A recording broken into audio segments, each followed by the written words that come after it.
Bonjour, selamat siang atau selamat pagi bagi seluruh peserta Pekan Pendidikan Internasional Universitas Kristen Satya Wacana.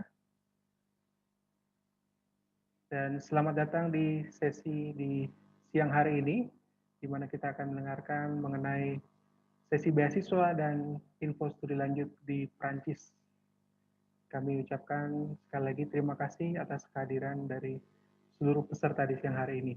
Event ini terlaksana berkat kerjasama Biro Kerjasama dan Hubungan Internasional Universitas Kristen Satya Wacana, didukung oleh Kampus France, dan kami ingin mengucapkan selamat datang kepada Ibu Rensa, selaku perwakilan dari Kampus France Yogyakarta, dan juga selamat datang kepada Ibu Sih Natalia Sukmi, selaku dosen Fakultas Ilmu Sosial dan Ilmu Komunikasi Universitas Kristen Satya Wacana yang saat ini tengah menempuh studi S3-nya di MNHN Sorbonne Université di Paris.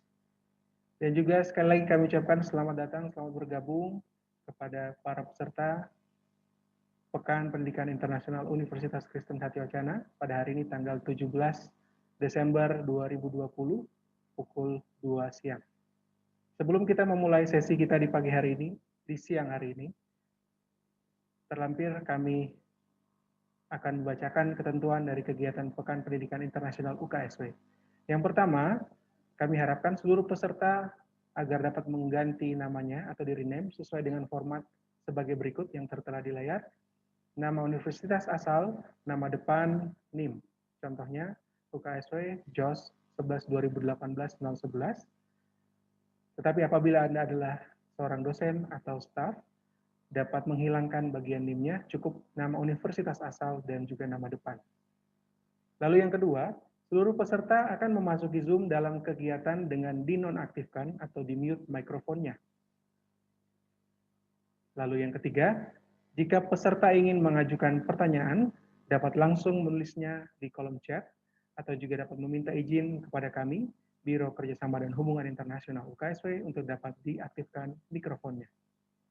Yang keempat, dimohon agar seluruh peserta tidak mengganggu jalannya kegiatan dengan menuliskan komentar yang tidak relevan atau yang tidak terkait dengan topik yang kita bicarakan di siang hari ini. Dan yang terakhir, yang kelima, peserta wajib untuk mengikuti kegiatan ini hingga selesai untuk bisa mendapatkan link untuk mengisi form absensi dan evaluasi yang secara otomatis akan mengirimkan e-sertifikat ke email yang peserta isikan di form absensi dan evaluasi tersebut.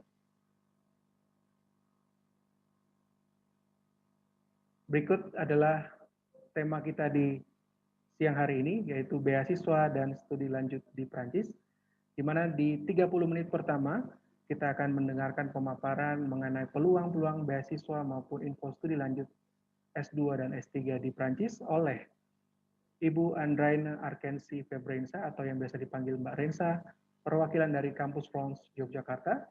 Dan setelah itu kita akan langsung mendengarkan pemaparan mengenai pengalaman menjalani studi PhD atau studi S3 program doktoral di Prancis oleh Ibu Sih Natalia Sukmi, Assos MICOM, PhD candidate di MNHN Sorbonne Université di Paris, yang juga adalah dosen Fiskom UKSW. Tanpa lebih berlama lagi, kita langsung saja ke sesi yang pertama oleh Mbak Rensa dari Kampus France. Waktu dan tempat kami persilahkan. Baik, terima kasih banyak Pak Rian. Bonjour à tous, selamat siang, selamat bergabung dalam Pekan Pendidikan Internasional UKSW.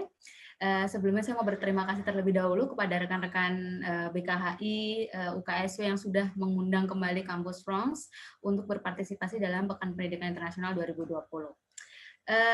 Semoga teman-teman yang sudah bergabung, Bapak, Ibu, dan juga teman-teman mahasiswa dalam keadaan yang baik saat ini, dan juga tentunya semangat untuk mendengarkan materi-materi dari saya dan juga Ibu Sih Natalia nantinya.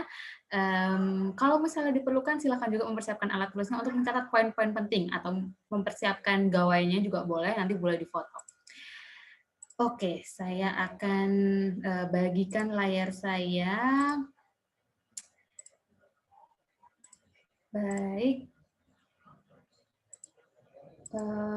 Oke. Pak Rian boleh dikonfirmasi sudah terlihat dengan baik layar saya? Ya, sudah terlihat, Mbak. Oke, baik.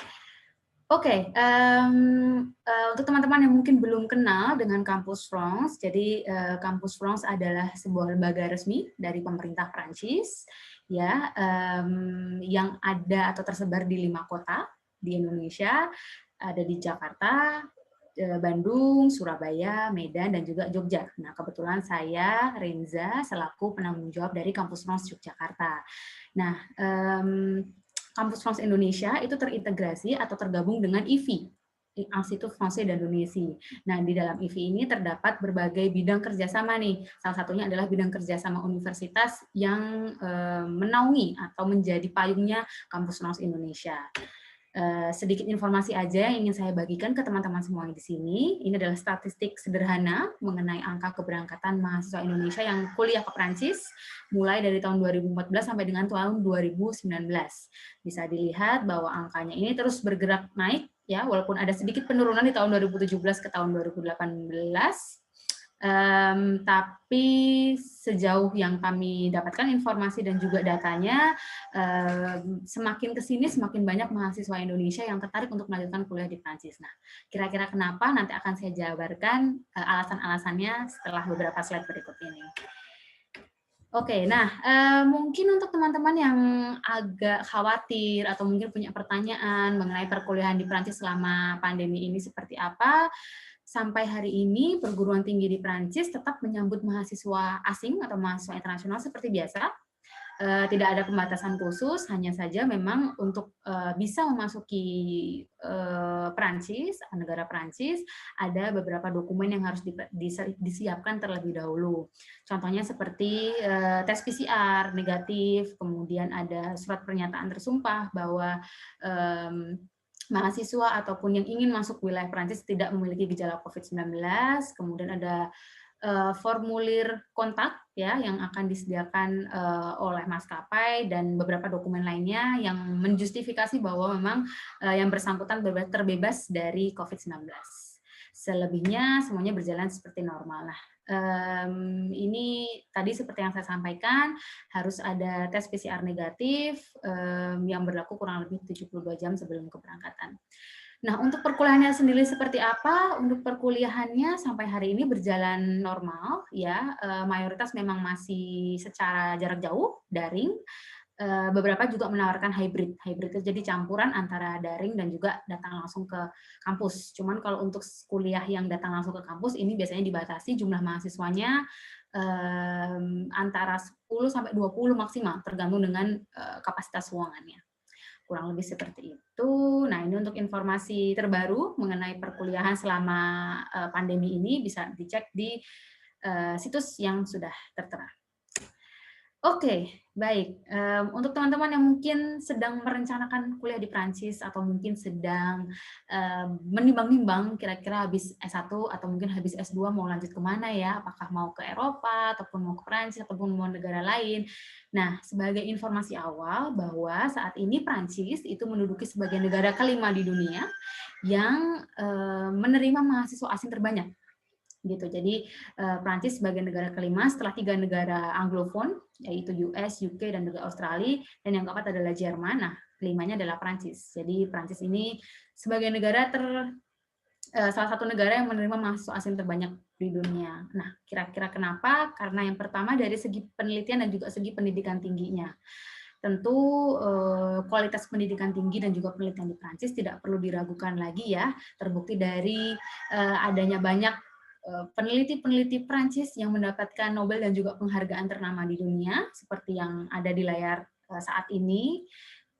Beliau-beliau adalah penerima Nobel dan juga penghargaan dari penghargaan-penghargaan bergengsi di dunia di bidangnya masing-masing. Nah, tentunya ini membuktikan bahwa memang kualitas pendidikan dan juga penelitian di Prancis itu sudah tidak perlu lagi diragukan dan sangat mumpuni untuk bidangnya masing-masing.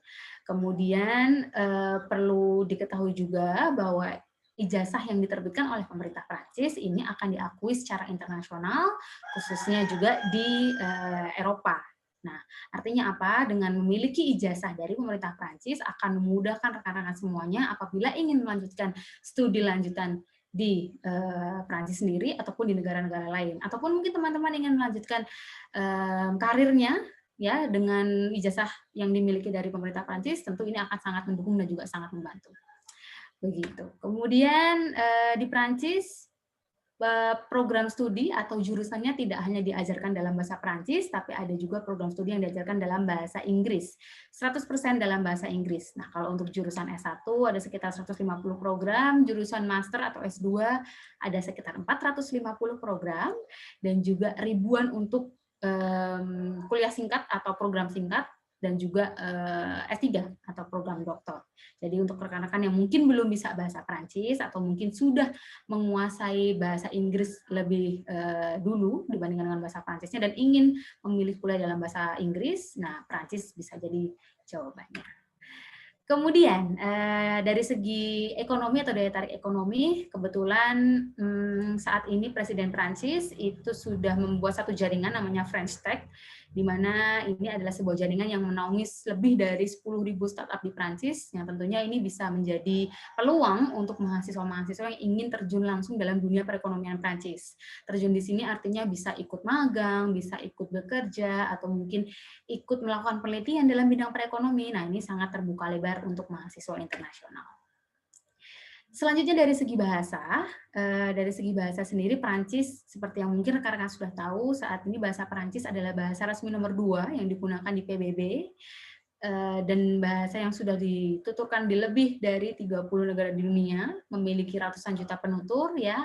Dengan angka-angka ini tentunya kita bisa sampaikan bahwa bahasa Perancis ini merupakan sebuah investasi. Jadi kalau misalnya teman-teman mungkin ingin belajar ke Perancis dengan bahasa Prancis, tentunya ini akan menjadi tabungan yang sangat berharga karena peluang untuk melanjutkan lagi-lagi pendidikan ataupun pekerjaan di kemudian hari tentunya akan lebih luas karena kita punya modal lain selain bahasa Inggris. Nah, kelebihan selanjutnya ya, kalau teman-teman semuanya memilih Prancis sebagai negara tujuan untuk melanjutkan pendidikan, kalian juga akan dapat bonus nih. Bonusnya adalah bisa mengunjungi destinasi wisata nomor 1 di dunia. Seperti kalau di Paris ada La Tour Eiffel atau Menara Eiffel, ada Musée du Louvre atau Museum Louvre, tempat disimpannya Mona Lisa, lukisan Mona Lisa. Nah, ini adalah bonus-bonus yang bisa teman-teman nikmati, bisa teman-teman manfaatkan kalau kuliah di Prancis. Nah, selain itu, ketika nanti kuliah di Prancis, teman-teman semuanya akan mendapatkan visa Schengen, ya, yaitu adalah visa yang mengizinkan teman-teman untuk mengunjungi tidak hanya negara Prancis itu sendiri, tapi juga negara-negara anggota Schengen lainnya, seperti Jerman, Italia, Spanyol, Belgia, Belanda, dan banyak negara-negara Schengen lainnya. Jadi, kalian tidak hanya bisa mengunjungi Prancis, tapi juga negara-negara tetangga lainnya. Kuliner tentunya, teman-teman bisa menikmati kuliner-kuliner yang banyak dibicarakan oleh orang-orang yang mungkin belum pernah dicicipi sebelumnya, tapi di Prancis kalian bisa menikmatinya dengan mudah. Oke, kemudian menjadi mahasiswa asing di Prancis. Banyak sekali pertanyaan yang masuk, kira-kira gimana sih Mbak kalau jadi mahasiswa asing di Prancis, apakah susah, apakah ribet, apakah kira-kira benefitnya apa aja. Nah, yang perlu diketahui terlebih dahulu bahwa pemerintah Prancis menerapkan sistem LMD untuk pendidikan tingginya. L-nya ini adalah licence yang setara dengan S1, M-nya adalah master yang setara dengan S2, D-nya adalah doktora yang setara dengan S3. Nah, untuk durasinya sendiri kurang lebih mirip seperti di Indonesia, cuman khusus untuk jenjang S1 ini agak berbeda. Kalau di Indonesia itu kan normalnya 4 tahun, di Perancis ini hanya 3 tahun. Nah, untuk pendaftarannya, untuk jenjang D3 dan S1 dibuka dalam periode yang sama, November sampai dengan Januari. Kemudian untuk jenjang master itu antara bulan Januari sampai dengan Maret, dan untuk doktor itu kapan saja. Jadi fleksibel kalau untuk doktor. Karena untuk jenjang doktor ini menyesuaikan dengan promotor atau supervisornya di Perancis. Begitu. Nah, untuk teman-teman yang mungkin sudah siap atau ingin segera mendaftar, bisa persiapan karena saat ini nih di bulan Desember ini sudah mulai pembukaan pendaftaran untuk jenjang S1. Oke, nah untuk rekan-rekan yang bergabung, yang mungkin tertarik untuk mendapatkan informasi atau mencari jurusan tentang S2, mencari informasi penelitian, penawaran program doktor di Prancis, bisa klik atau bisa catat nih situs yang sudah saya cantumkan di sini. Kalau untuk program S2 bisa ke bit.ly /S2 di Perancis. Kemudian kalau untuk yang S3 bit.ly /S3 di Perancis ya. Nah, di situ semua sudah ada informasi mengenai program-program studi yang ditawarkan untuk jenjang S2 dan juga penelitian program-program yang ditawarkan untuk jenjang S3, termasuk dengan pendanaan-pendanaannya. Jadi semuanya sudah komplit, bisa dicek langsung di situs tersebut. Nah, ini adalah berbagai keuntungan yang akan didapatkan sebagai mahasiswa asing di Prancis ya. Dari segi akomodasi, kalian akan bisa dapatkan CAF. CAF ini adalah potongan biaya untuk tempat tinggal di Prancis, asuransi kesehatan gratis, transportasi, kegiatan budaya. Ini ada harga khusus biasanya untuk mereka-mereka yang mengantongi status sebagai mahasiswa. Dan tentunya rekan-rekan juga diizinkan untuk kerja paruh waktu dengan batasan 20 jam per minggu, upahnya kurang lebih 9 sampai dengan 10 euro per jamnya. Oke, kemudian di Perancis juga ada PPI, Perhimpunan Pelajar Indonesia yang tersebar di 18 kota di Perancis, yang siap juga membantu teman-teman dari Indonesia yang membutuhkan bantuan ya. Bantuan di sini bisa mulai dari penjemputan ketika tiba pertama kali di Perancis, atau mungkin informasi untuk registrasi dan juga hal-hal administrasi lainnya, ataupun bantuan tempat tinggal. Jadi jangan ragu-ragu untuk menghubungi PPI Perancis. Selanjutnya mengenai beasiswa, nah ini yang banyak sekali ditanyakan oleh mahasiswa Indonesia. Sebelum saya bahas beasiswa, apakah teman-teman tahu kira-kira berapa biaya studi di Perancis? Mungkin sedikit banyak di sini sudah pernah dengar tentang biaya studi di Perancis ya. Jadi kalau untuk jenjang S1 itu kurang lebih sekitar 2.770 euro atau sekitar 40 jutaan per tahunnya. Sementara untuk jenjang S2 itu berkisar antara 60 jutaan per tahunnya, dan untuk S3 itu hanya 5.700.000 rupiah saja per tahunnya.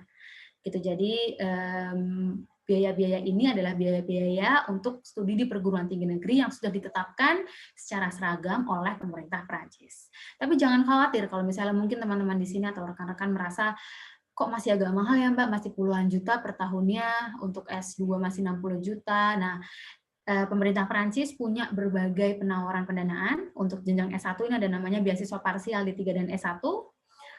Beasiswa ini menanggung biaya visa, tiket pesawat, pergi dan pulang, biaya pendidikan, biaya CVC, dan juga akses prioritas ke asrama universitas. Jadi kurang lebih 80-90% lah menanggung biaya atau kebutuhan selama kuliah di Perancis. Dibukanya antara bulan April-Mei, dan syarat utamanya harus punya LOA atau punya surat penerimaan dari kampus di Perancis terlebih dahulu. Nah, ini untuk jenjang S1 dan juga S2, ada yang namanya juga beasiswa pendanaan bersama antara Islamic Development Bank dan pemerintah Prancis, yang ditanggung kurang lebih ada biaya visa, tiket pesawat, biaya pendidikan, biaya CVSC, akses prioritas ke asrama universitas. Hampir sama seperti yang D3 dan S1, cuman di sini bedanya adalah jenjang yang dibidik. Kalau yang ini khusus S1 dan S2, kalau yang D3 parsial tadi D3 dan S1. Syarat utamanya sama, jadi harus sudah diterima dulu di kampus tujuan di Perancis dan harus sudah mengantongi LOA.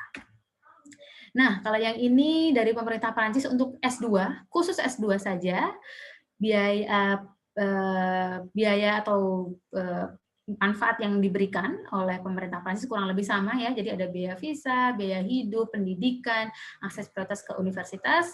Prinsipnya sama seperti beasiswa-beasiswa sebelumnya tadi, harus punya LOA dan harus diterima oleh kampus tujuan di Prancis. Beasiswa ini biasanya dibuka setelah pendaftaran ke kampus atau perguruan tinggi negeri. Jadi antara bulan Mei sampai dengan bulan Juni. Nah, ada juga ini beasiswa Excellence FL, ini untuk jenjang S2 dan juga jenjang S3. Ya, ini dibuka antara bulan September sampai dengan bulan Januari. Ini di bulan periode sekarang ini, beasiswa FL atau Excellence FL itu sedang buka pendaftaran. Jadi untuk teman-teman yang mungkin tertarik, silakan langsung mengunjungi situs FL atau bisa klik nanti di situsnya Kampus Trans Indonesia untuk dapat informasi lebih detail. Benefit yang akan didapatkan kurang lebih juga sama seperti beasiswa-beasiswa sebelumnya, cuman khususnya kalau untuk FL ini pendaftarannya spesial karena pendaftarannya tidak melalui atau tidak langsung ke pengelola EFL, melainkan melalui kampus tujuan. Jadi kalau misalnya mungkin rekan-rekan sudah punya kampus yang ingin dituju, silakan langsung hubungi kampusnya dan pendaftaran dilakukan oleh kampus tersebut. Nanti misalnya teman-teman sudah mengirimkan dokumennya, maka kampus yang akan meneruskan berkas-berkas pendaftaran tersebut kepada penanggung jawab atau kepada panitia beasiswa EFL yang ada di kampus Reims Paris. Begitu ya. Nah, ini dari pemerintah Prancis yang terakhir adalah Make Our Planet Great Again, sebuah beasiswa yang masih cukup baru. Beasiswa ini berkonsentrasi pada isu-isu lingkungan. Jadi kalau misalnya mungkin teman-teman punya penelitian atau mungkin punya topik tesis atau ya topik proyek akhir dengan isu-isu lingkungan yang masih berbau isu-isu lingkungan, silakan coba daftar beasiswa ini. Biasanya beasiswa ini dibuka antara bulan Januari akhir sampai dengan Maret awal atau Februari awal sampai dengan Maret awal ya, ditujukan khusus untuk jenjang S2 dan juga jenjang S3. Jadi silakan coba, nanti kalau misalnya teman-teman tertarik bisa kunjungi situs kami indonesia.campusreims.org untuk dapat informasi mengenai persyaratan dan juga detail pendaftarannya. Baik, setelah menyelesaikan studi di Prancis, tentunya teman-teman semuanya akan tergabung secara otomatis menjadi alumni Prancis dalam jaringan France Alumni Indonesia. Ini adalah jaringan yang dibentuk oleh pemerintah Prancis dan tersebar hampir di seluruh negara di dunia. Ya, kami bekerja sama dengan berbagai perusahaan Prancis yang ada di Indonesia.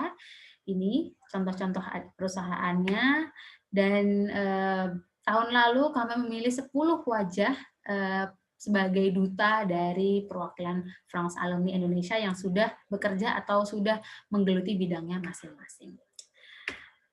Nah, ini tadi penjelasan sedikit tentang Kampus Reims sudah saya sampaikan di awal. Misi Kampus Reims adalah untuk membagikan informasi mengenai pendidikan tinggi di Prancis. Kami mendampingi untuk bimbingan proyek studi atau orientasi, jadi untuk menemukan jurusan, menemukan kampus, mendampingi pendaftaran ke perguruan tinggi negeri ataupun perguruan tinggi swasta, bahkan untuk pengajuan visa. Nah, yang harus dipersiapkan jika ingin studi di Prancis tentunya persiapan bahasa. Ya, bahasa di sini bisa dengan bahasa Prancis ataupun bahasa Inggris, bergantung dengan keinginan dari teman-teman semuanya. Pengen pakai bahasa Prancis berarti harus punya DELF atau sertifikat bahasa Prancis sampai dengan level B2 setidaknya. Kalau pengen dengan bahasa Inggris berarti setidaknya harus punya IELTS atau TOEFL. Kemudian cari tahu lebih banyak tentang kampus tujuan, rutin konsultasi dengan Kampus Reims, dan mulai persiapkan berkas-berkas yang diperlukan untuk pendaftaran. Nah, nanti apabila sudah mendapatkan jawaban dari kampus, selesai pendaftaran, selesai pengajuan beasiswa, akan kami dampingi sampai dengan pengajuan visanya. Ini adalah kontak Kampus Reims Yogyakarta untuk teman-teman yang mungkin ingin dapat bimbingan lebih secara langsung dengan saya, ya silakan kontak di email berikut atau di kontak WhatsApp yang sudah tertera. Sampai hari ini kami masih membuka layanan, meskipun jarak jauh, tapi kami masih buka layanan seperti biasa, Senin sampai Jumat, dari pukul 9 sampai dengan pukul 6. Jadi silakan aja kalau teman-teman punya pertanyaan menghubungi kami. Ini adalah media sosial dan juga situs Kampus Reims Indonesia. Untuk mendapatkan informasi terkini, saya sarankan teman-teman untuk follow media sosial kami supaya lebih update dengan informasi-informasi mengenai kuliah di Prancis. Kurang lebihnya seperti itu. Terima kasih banyak atas perhatiannya. Saya kembalikan lagi ke Pak Rian. Baik, terima kasih banyak Mbak Risa atas pemaparannya. Dan kita akan langsung mendengarkan sesi kita yang kedua di siang hari ini yang akan dibawakan oleh Ibu Sih Natalia Sukmi yang sedang mengambil studi di Prancis. Sebelumnya saya akan memutarkan sebuah video.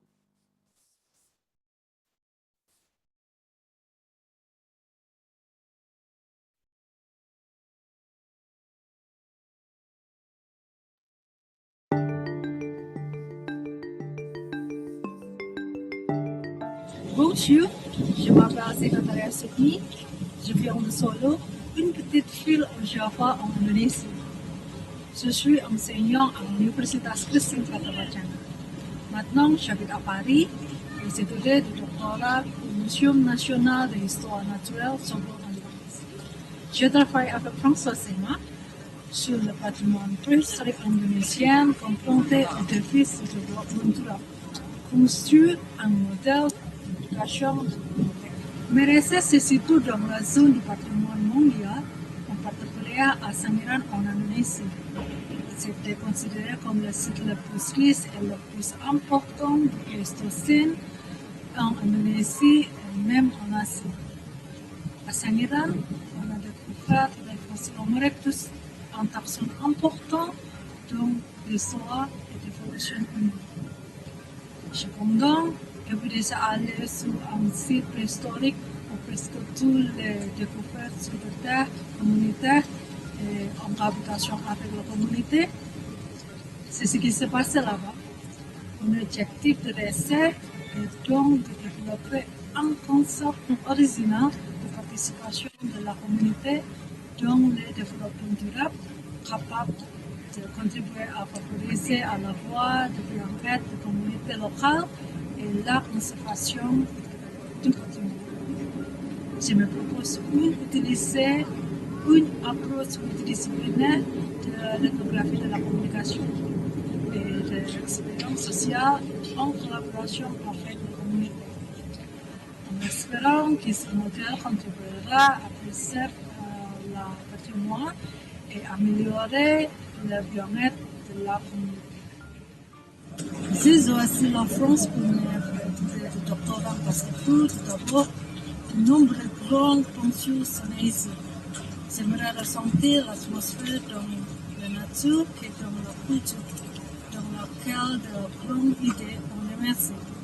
Deuxièmement, je souhaite avoir accès à un laboratoire, à une bibliothèque privée. Troisièmement, je voudrais m'allonger en visitant le musée de l'architecture, bien sûr de la bonne nourriture française. Si un étudiant souhaite poursuivre ses études de doctorat en France, il doit faire face à une ouverture d'esprit et s'adapter en profondeur, tant sur le plan académique que non académique. On a vu la culture d'apprentissage ici, en particulier au niveau du doctorat. Nous apprenons à travailler de manière indépendante et bien gérer notre temps. J'adore la France, mais depuis que je vis à Paris, bien sûr, beaucoup de choses me manquent de l'Indonésie, comme ma famille, mes amis, la cuisine traditionnelle épicée, le sourire amical de tout le monde. Ça me manque vraiment.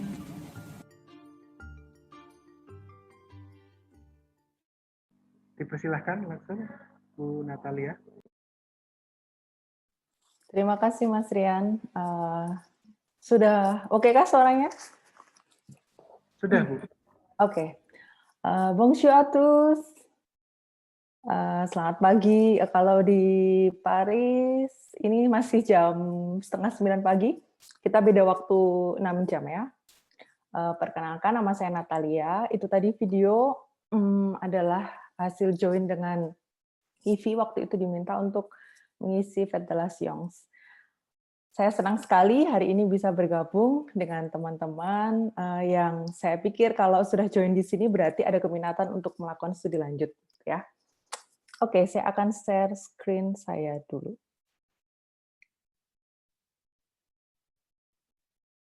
Mas Rian bisa di close ininya kah? Karena di sini masih ada share screen dari Mas Rian sepertinya. Sudah tidak ada, Bu. Sudah saya matikan. Oke. Nah, wait.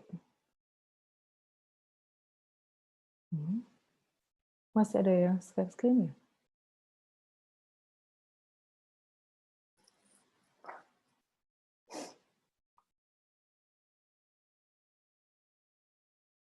One participant can skip at one time.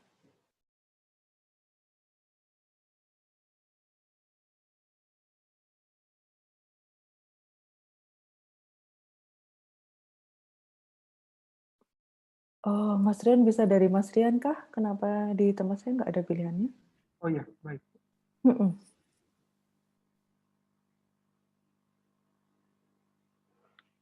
Mohon maaf.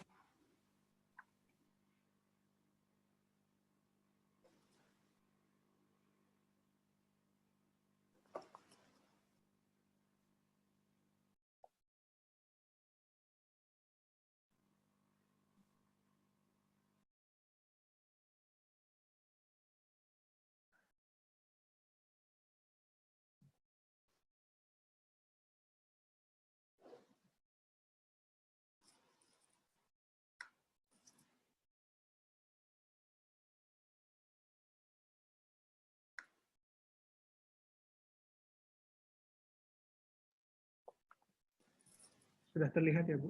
Oke. Jadi hari ini diskusinya akan saya beri judul La Vie en France, karena tadi Mbak Renza sudah diskusi banyak sekali mengenai bagaimana studi di Prancis dan kemudian bagaimana peluang beasiswa dan lain sebagainya.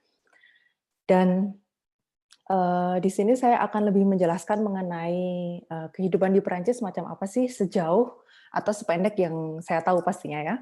Saat ini saya sedang menempuh studi doktorat di sini di MNHN, Museum National d'Histoire Naturelle di Sorbonne-Alliance di Paris.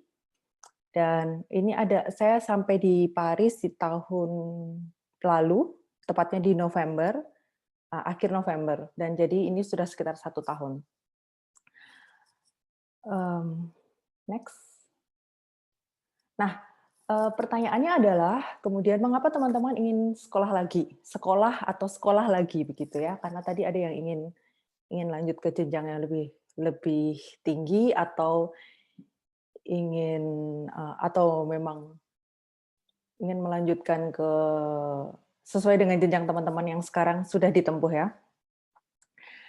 Kalau saya, hal yang penting yang harus teman-teman ketahui adalah yang pertama, teman-teman harus punya grand goal dulu nih. Saya selalu bilang bahwa studi itu adalah satu chapter of life. Jadi satu bagian dari kehidupan teman-teman. Dan ada grand goal besar yang mau diraih. Entah itu karir yang bersifat internasional, ataukah itu pengalaman yang lebih banyak, ataukah kehidupan yang lebih bervariasi, atau apapun. Nah, setiap orang punya grand goal. Atau saya ingin menjadi seorang arsitek, atau saya ingin menjadi arkeolog, atau saya ingin menjadi seorang jurnalis, atau saya menjadi apapun itu. Nah, ada satu grand goal yang mau teman-teman ambil dalam kehidupan teman-teman. Dan itu bersifat sangat pilihan di kehidupan yang ke depan ya, future kalian. Atau memang teman-teman ingin belajar. Ya, seperti saya contohnya, saya akui memang saya suka belajar, tidak hanya belajar hal-hal yang bersifat informal ya, tetapi saya juga suka sekali belajar apapun. Itulah mengapa kemudian saya mengambil tantangan untuk studi di luar, karena saya yakin saya akan belajar semua hal baru gitu ya. Dan plus karena saya dosen di Viskom di UKSW, itu kemudian akan menunjang ke karir saya. Jadi akhirnya saya memutuskan untuk studi lanjut. Mengapa ini menjadi penting untuk kemudian dipahami dulu di awal? Karena yang namanya studi itu butuh investasi. Jadi ada investasi energi, investasi biaya, investasi waktu, dan itu bersifat pasang surut, naik turun begitu ya. Tidak dalam kondisi fit terus, tidak dalam kondisi fresh terus, tidak dalam kondisi happy terus, tetapi ada kalanya seperti roller coaster lah ya, ada kalanya di atas dan ada kalanya di bawah. Nah, kalau teman-teman tidak punya grand goal, tidak punya sesuatu yang ingin dicapai dengan kekuatan penuh begitu, istilahnya, teman-teman akan tidak punya kekuatan untuk melanjutkan investasi ini begitu. Jadi kalau menurut teman-teman itu sesuatu yang penting, maka pasti teman-teman akan gimana caranya untuk mencari jalan supaya studinya lanjut dan lain sebagainya. Tapi jika tidak, teman-teman akan mencari excuse bahwa ya karena studi di luar itu susah, karena bla bla bla dan lain sebagainya. Jadi hal pertama yang mau teman-teman lakukan sebelum teman-teman mau studi adalah apa grand goal-nya. Karena itu akan menentukan semuanya. Apa ke depan itu seperti apa? Inginnya seperti apa, dan itu harus terpikir secara terintegral gitu ya, karena kita hobinya itu besok kita mau apa, hari ini kita pikirin, besok selesai sudah. Tapi untuk studi tidak bisa berpikir seperti itu, ada satu jangka panjang atau tujuan besar yang ingin teman-teman raih gitu. Next.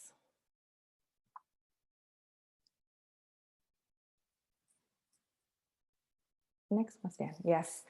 Lalu kemudian setelah kita sudah clear, kita sudah niat banget nih mau sekolah, lalu kemudian persiapan apa yang harus kita lakukan? Kalau Mbak Renza tadi bilang bahwa ada beberapa hal, poin-poin tertentu ya, terutama di Perancis. Nah, saya akan lebih membidik ke persiapan secara personal yang sedikit lebih detail begitu ya. Yang pertama adalah supervisor. Jadi kalau teman-teman mau studi PhD terutama yang saya bicarakan di sini, teman-teman harus punya proposal riset karena sejauh atau sependek pengetahuan saya di Perancis itu PhD-nya atau doktorannya dia by research. Jadi harus mempersiapkan proposal research yang teman-teman mau kerjakan bersama dengan si profesor. Dan profesor itu sudah punya satu mind map, sudah punya satu grand design besar untuk riset mereka. Nah, bagaimana pintar-pintarnya teman-teman untuk mengklikkan antara proposal yang teman-teman mau kerjakan dengan apa yang profesor teman-teman mau bidik gitu ya. Ini butuh waktu. Jadi proposal riset itu terutama itu sangat butuh waktu karena dia akan terkait dengan kurikulum vitae yang teman-teman sudah pernah kerjakan. Itu sekaligus bagaimana cara kita namanya propose ya, proposal. Kita harus propose dengan apa yang kita punyai, apa yang kita sudah pernah lakukan sebelumnya. Nah, itu adalah hal apa ya, tabungan untuk kita jual diri gitu ke profesor atau supervisor yang mau dibidik gitu. Yang kedua adalah universitas. Di Perancis atau setahu saya untuk studi di luar, setelah kita mendapat letter of acceptance dari supervisor yang mengatakan bahwa saya setuju untuk membimbing kamu begitu ya. Nah, itu ada step berikutnya yaitu teman-teman harus mencari informasi dan mendapatkan letter of acceptance yang bersifat unconditional dari universitas.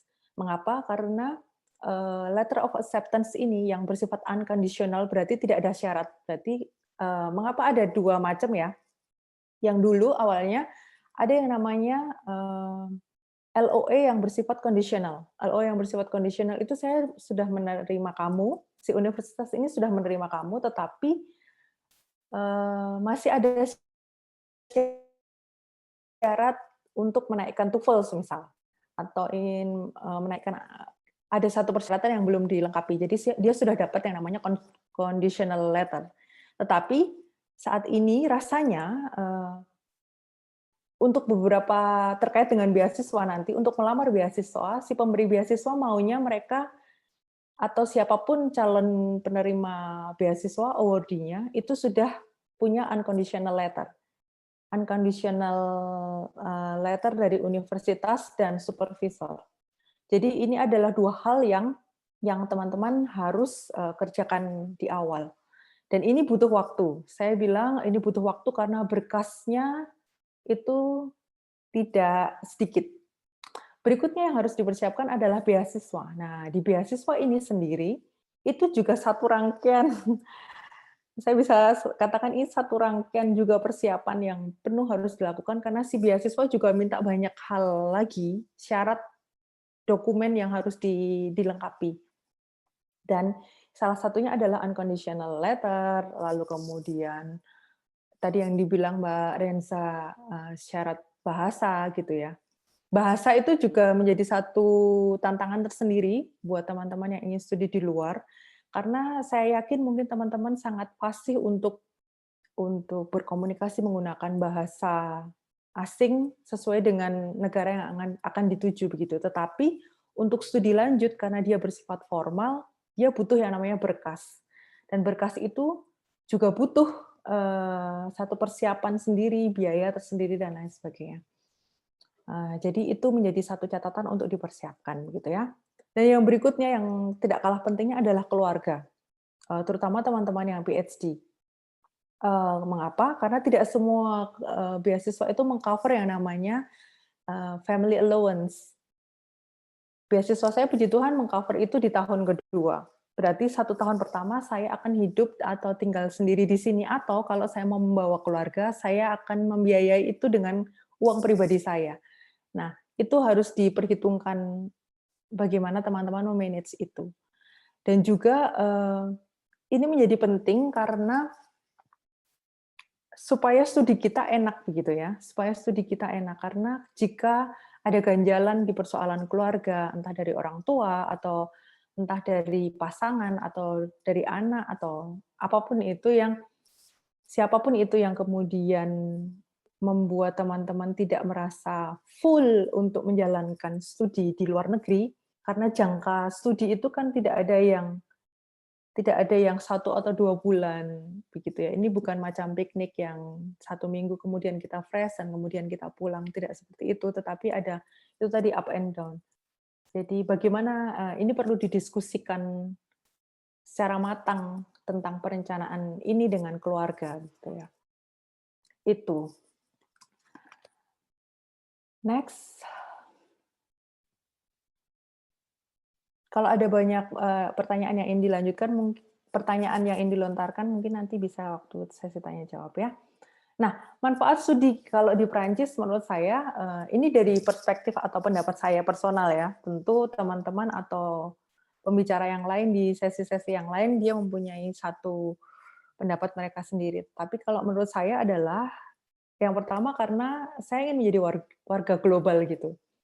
Saya ngerasanya kalau kita hidup di tahun 2020 macam ini, di mana mobilitas masyarakat dunia itu luar biasa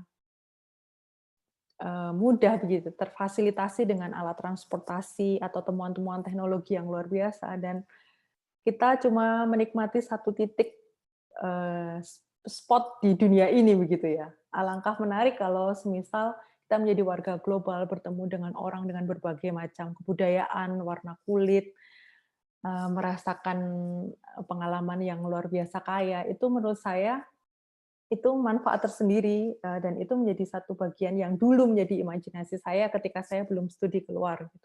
Itu yang menjadi salah satu keinginan. Nah, mungkin teman-teman bisa perhitungkan itu menjadi satu yang menambah desire teman-teman untuk studi lanjut. Yang kedua, seperti yang Mbak Rensa tadi bilang, ada ijazah internasional. Jadi kalau teman-teman ingin berkarir sebagai warga global, tentu kalau kita sudah mendapatkan ijazah formal yang bersifat internasional, tentu peluangnya jauh lebih terbuka kemana-mana begitu. Lalu kemudian jejaring, iya.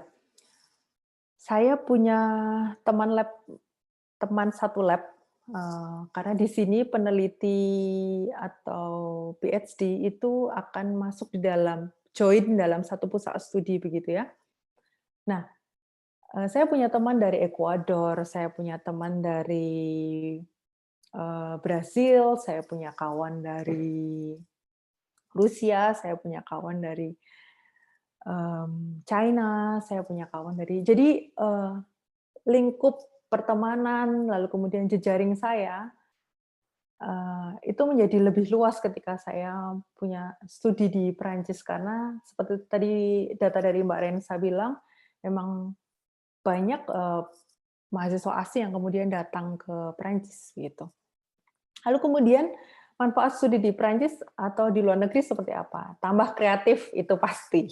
Karena apa? Karena apapun, karena daya juang seseorang itu kemudian akan tumbuh ketika dia masuk di dalam sebuah wilayah, area, tempat yang baru gitu ya.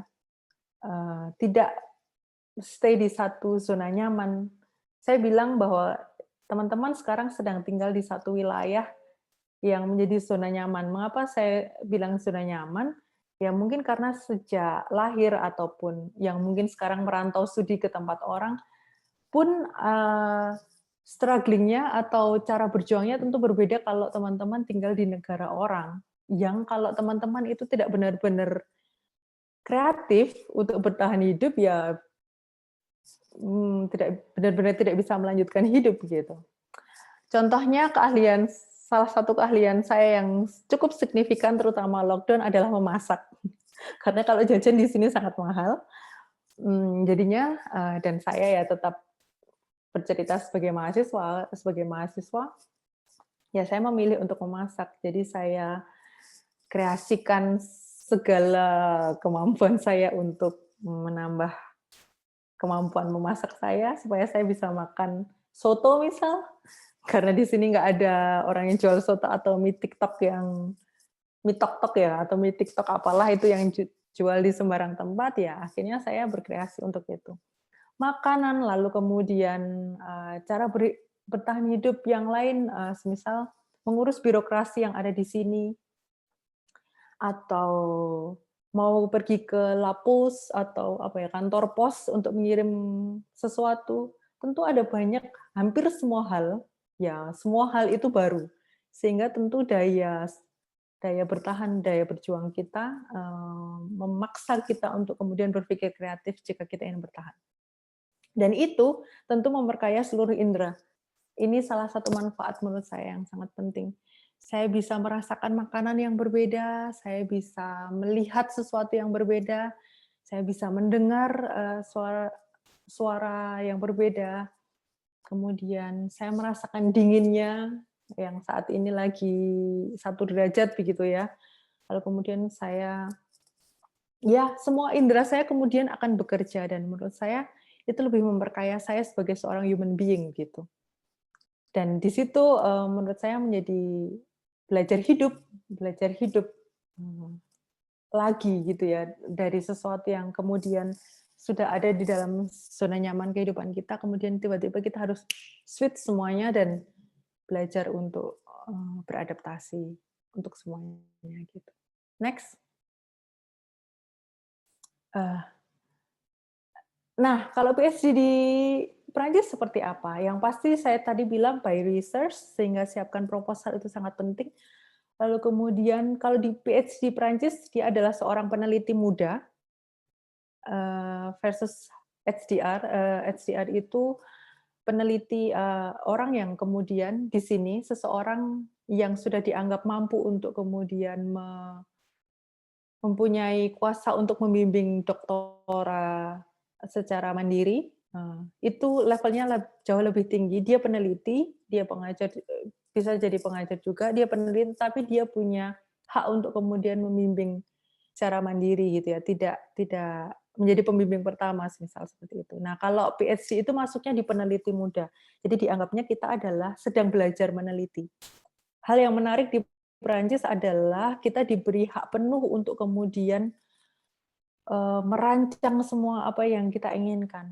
Itu menjadi tantangan juga di sisi lain, karena bagi beberapa teman yang tidak disiplin, ini menjadi tiba-tiba kita mau ngapain ya gitu. Jadi kalau kita tidak belajar berpikir secara terintegrasi, itu juga menjadi rumit karena 3 tahun itu kita mau ngapain dan lain sebagainya. Itu harus kemudian kita pikirkan dari awal. Riset saya akan dibawa kemana, metode saya akan seperti apa, dan lain sebagainya. Apakah PhD mengajar di sini? Tidak menjadi kewajiban, tetapi puji Tuhan saya punya satu peluang untuk mengajar di sini. Jadi saya sangat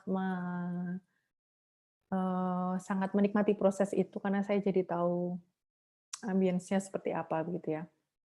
Lalu kemudian PhD di sini butuh manajemen diri seperti yang saya bilang tadi, karena kita harus merancang semua jadwal kita selama 3 tahun seperti apa, dan kita harus memberi progres dan diskusi dengan supervisor kita seperti apa gitu ya.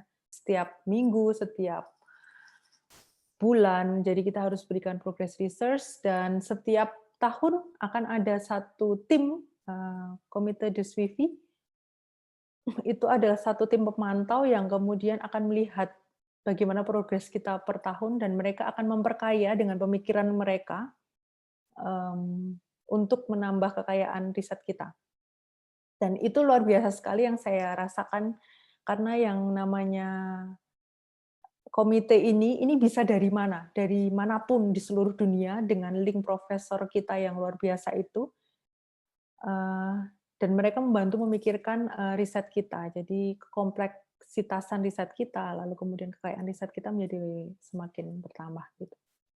Lalu kemudian jika kita ingin mendaftar, apakah ada kelas yang harus diambil? Ada yang iya, ada yang tidak. Tetapi ada beberapa kelas seperti etika penelitian yang wajib diambil. Lalu kemudian ada beberapa SCTS, atau kalau di Indonesia kita SKS yang harus diambil begitu ya. Itu ada 1 atau 2 tergantung dari universitasnya masing-masing. Lalu ada juga bourse de mobilité. Jadi ada beberapa kesempatan beasiswa yang membuat kita bisa mobility, melakukan atau ambil kuliah di beberapa negara tergantung dari aliansi dari universitas yang ada, yang teman-teman nanti ambil gitu ya. Lalu kemudian di sini gratis dalam tanda kutip karena untuk PhD terutama beasiswanya sangat rendah. Kolega internasional seperti yang saya bilang tadi. Oke, next Mas. Itu foto kemarin saya ambil waktu saya sedang ke bibliotek dan kemudian saya lewat La Tour Eiffel, saya makan siang di Jardin sambil nonton La Tour Eiffel, habis itu lanjut ke bibliotek, ke perpustakaan lagi gitu ya. Nah, enak kan? Nah, tantangannya adalah mandiri pasti harus, karena di sini tinggal di negara orang, lalu kemudian teman-teman hidup di suatu lingkungan yang baru, harus mandiri. Dan itu memupuk kita untuk beradaptasi, mewajibkan kita untuk beradaptasi secara cepat gitu ya. Apapun, dari apapun. Jadi dari sisi waktu, dari sisi cara hidup, pola interaksi, cara berkomunikasi dan lain sebagainya. Bahasa jelas, karena untuk belajar bahasa itu kan butuh waktu sebenarnya, tetapi ketika teman-teman tinggal di negara orang, saya yakin dalam tanda kutip pasti dipaksa untuk kemudian menggunakan karena bahasa memang butuh praktis. Jadi saya yakin teman-teman akan bisa melalui ini. Lalu kemudian wajib tepat waktu, iya, karena apalagi teman-teman atau seperti saya yang penghamba beasiswa begitu ya.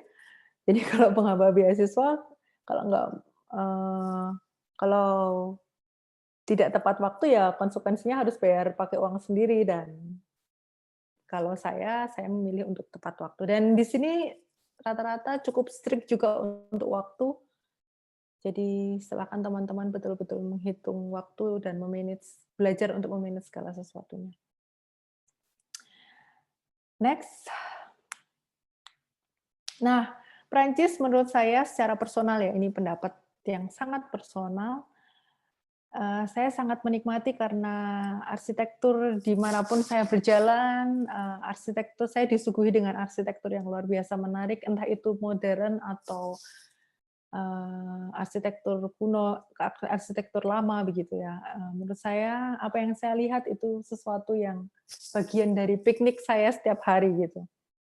Lalu kemudian saya juga mendapat akses ke bibliotek atau perpustakaan dan museum yang luar biasa, apalagi kalau pelajar di sini kita bisa mengakses, dan setiap tanggal 1 di setiap awal bulan kita bisa secara gratis masuk ke museum yang ada di sini, jadi itu suatu hal yang sangat menyenangkan, di mana orang-orang di seluruh dunia itu harus memikirkan bagaimana sampai di Perancis, dan kita mendapat fasilitas itu setiap hari. Itu menurut saya suatu hal yang menyenangkan gitu ya. Lalu kemudian di sini segala sesuatunya cepat sehingga tidak bisa kita lambat begitu ya memang, karena entah apapun untuk berjalan, untuk mengerjakan sesuatu, berbicara dan lain sebagainya semua cepat. Lalu ada detail dan memaknai, saya senang sekali pola berpikir di sini yang mencoba untuk menghargai sesuatu yang bersifat detail gitu ya. Lalu makanan yang sangat lezat seperti yang teman-teman lihat di foto itu galette de roi, itu adalah roti yang isinya almond yang dimakan setiap awal Januari tanggal 6 kalau tidak salah, di mana-mana ada, dan ketika teman-teman makan akan ada seperti itu, seperti satu benda di dalam yang tergantung, kalau dapat itu biasanya orang akan diberi crown dan kemudian kita akan bersorak-sorai akhirnya. Jadi selalu ada makna di balik hal-hal kecil begitu yang saya temukan di sini. Next. Nah, ini buat closing saja. Jadi kalau teman-teman merasa setiap orang pasti punya harga diri yang luar biasa ya. Kalau kita mau menantang diri kita luar biasa, untuk menemukan sesuatu hal yang baru, untuk menemukan hal yang belum pernah teman-teman pikirkan sebelumnya, dan itu memberi challenge kepada diri kita. Berarti kita menghargai diri kita luar biasa, karena berarti kita menggunakan power kita atau kemampuan kita secara maksimal sebagai human being untuk apapun. Gitu.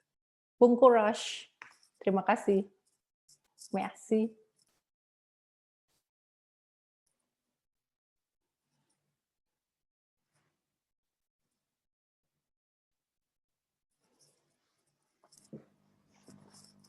Merci buku untuk Bu Natalia yang sudah menyampaikan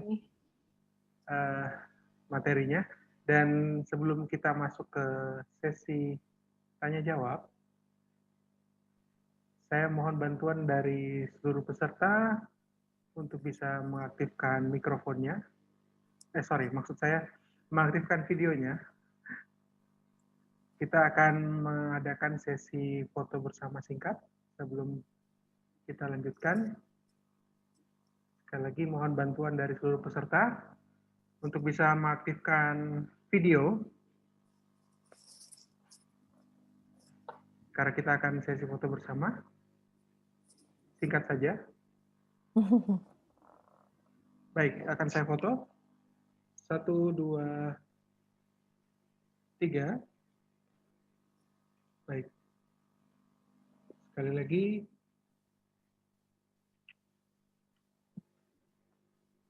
Satu, 2, 3.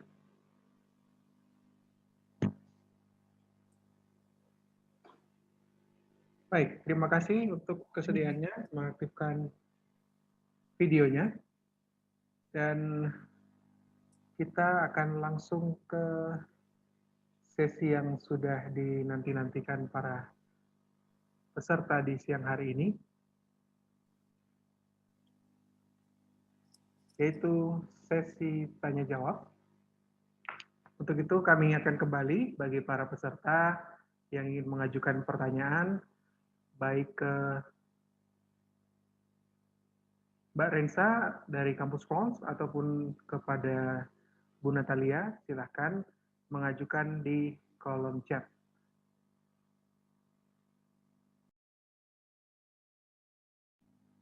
Ya, sekali lagi kami undang kepada seluruh peserta yang ingin menanyakan sesuatu, bisa menanyakan langsung. Sepertinya sudah ada pertanyaan. Iya, sepertinya ada pertanyaan dari Vivi. Ya. Bonjour, terima kasih Kampus France dan Ibu Natalia atas pemaparan yang sangat menarik. Saya bahagia karena UKSW telah menyelenggarakan kegiatan luar biasa ini.